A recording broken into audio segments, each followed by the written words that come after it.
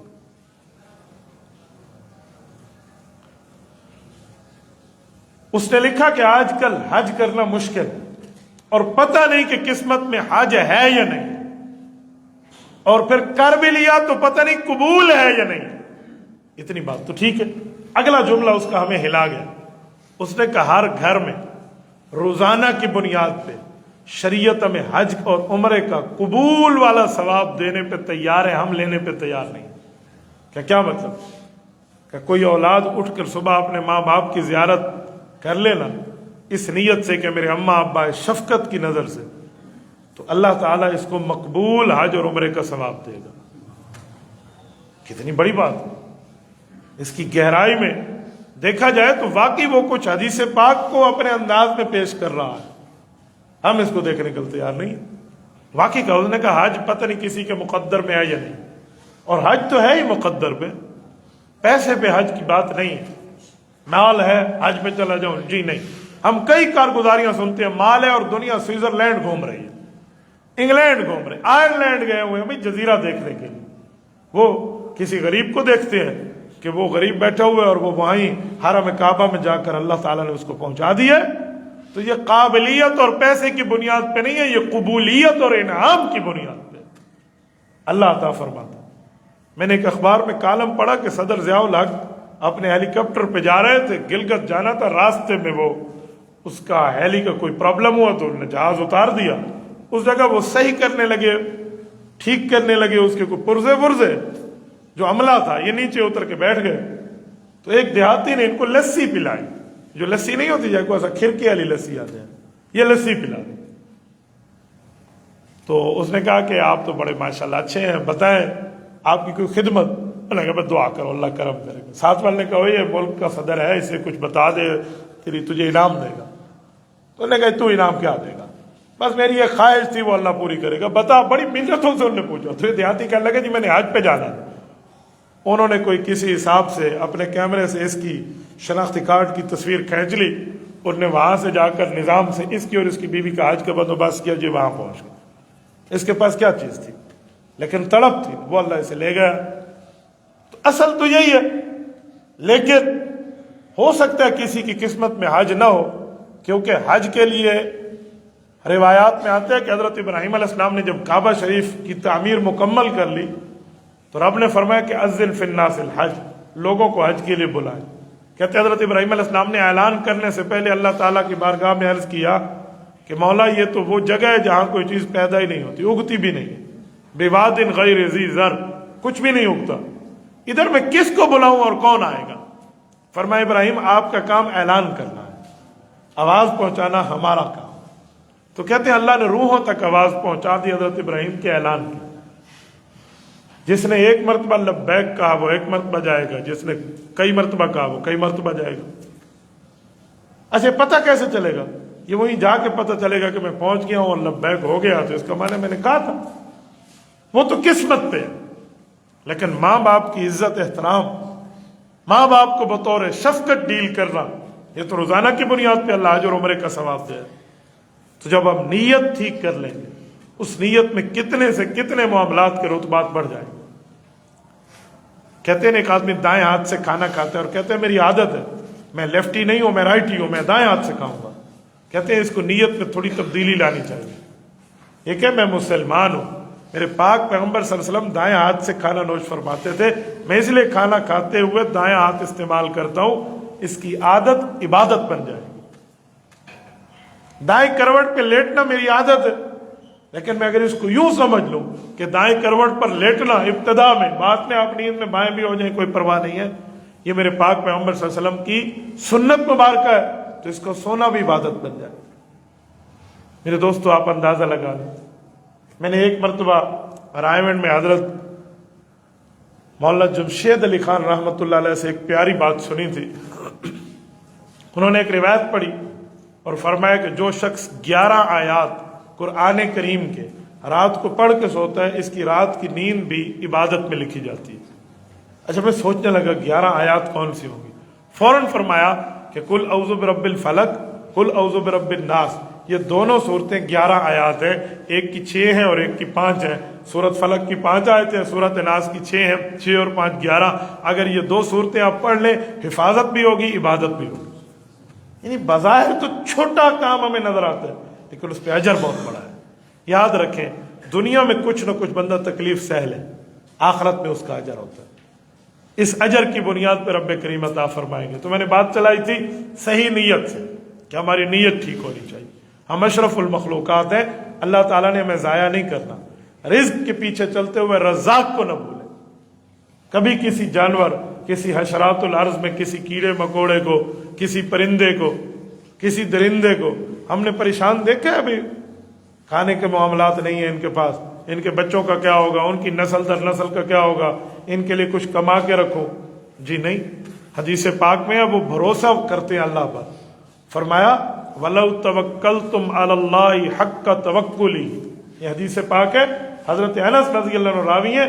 امام اعظم ابو حنیفہ رحمۃ اللہ علیہ نے حضرت انس رضی اللہ عنہ سے سنی تھی, اور امام ابو حنیفہ نے اللہ کے رسول کا یہ فرمان عالی شان پیش کیا. فرمایا وَلَوْ تَوَكَّلْتُمْ عَلَى اللَّهِ حَقَّ تَوَكُّلِهِ لَرُزِقْتُمْ كَمَا يُرْزَقُ الطَّيْرُ تَغْدُو خِمَاسًا وَتَرُوحُ بِطَانًا, کہ لوگوں اگر تم نے بھروسہ سیکھنا ہے نا, ان پرندوں سے سیکھ لو جو گھونسلے میں بیٹھے ہیں اپنے بچوں کے ساتھ, صبح اٹھتے ہیں خالی پیٹ, شام آتے ہیں اپنا بھی لاتے ہیں اپنے بچوں کو بھی لاتے ہیں. یعنی اللہ رب العزت پہ آپ ڈال دیں, محنت ان کی ہے. وہ پرندہ گھوم رہا ہے, چل رہا ہے, پھر رہا ہے, محنت کر رہا ہے. محنت ہم بھی کریں گے, نتیجہ اللہ پہ ڈال. جب نتیجہ بندہ اللہ پہ ڈالتا ہے پھر حرص ختم ہو جاتا ہے, پھر حسد ختم ہو جاتا ہے. حسد کا کیا معنی ہے؟ اس کے پاس ہے میرے پاس نہیں ہے, اس سے ختم ہو کے مجھے مل جائے, اسے حسد کہتے ہیں. حسد کی جگہ غبطہ لے آئے کہ اس کے پاس ہے, اللہ اس کے پاس بھی قائم رہے, مجھے بھی دے دے. کیوں کر لیں, یہ ٹھیک ہو جائے گا. اور حرص کیسے کہتے ہیں؟ جتنا لے تھوڑا ہے, جتنا لے تھوڑا. حدیث پاک میں ہے کہ پھر تو تمہیں دو اگر جنگل سونے سے بھرے ہوئے مل جائیں تو تم کہو گے تیسرا بھی ہمیں چاہیے. تو میرے دوستو اگر نیت بندے کی ٹھیک ہو جائے نا، معاملہ اللہ کے حوالے ہو جائے، تو بیٹھے ہوئے بندے کی بات ٹھیک ہو جائے. ہمارے ایک شاگرد ہیں، مجھے کہنے لگے کہ حضرت میں نے آپ سے بیعت کی ہے، مجھے نماز میں دنیا کے خیالات آتے ہیں اور لگتا نہیں ہے کہ میں نماز پڑھ رہا ہوں، اس کا کوئی وظیفہ بتا. لوگ سمجھتے ہیں ہر کام کا وظیفہ ہوتا ہے. میں نے کہا وظیفہ چھوڑیں، تھوڑی سوچ بدل لیں. کہتا ہے کیا مطلب؟